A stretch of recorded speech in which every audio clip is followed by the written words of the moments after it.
السلام عليكم، مرحبا بكم. وصفة اليوم طبق مميز وجد رائع. فلفل حلو محشي باللحم المفروم وصلصة الطماطم. طبق جد رائع ومميز، بنا خيال.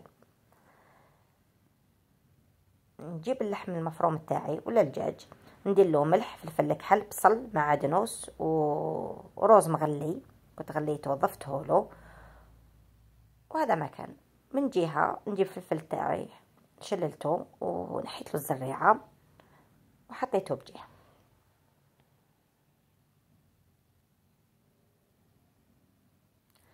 نحشي الفلفل تاعي كامل باللحم المفروم،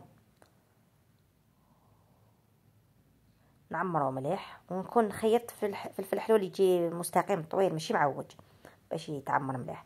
نشد نقليه. بعد ما نقليه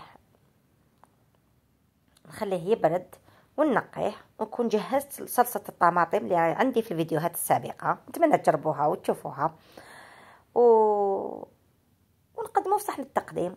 جبت لكم فكرة نذكركم بالأطباق الرئيسية اللي دوزيام بلا اللي يكون تلفت له ولا نذكركم به، ونتمنى تجربوه. طبق ما شاء الله، الصورة تحكي على نفسها. نتمنى نكون فتكم. نتلاقاو في وصفة أخرى إن شاء الله، والسلام عليكم ورحمة الله وبركاته.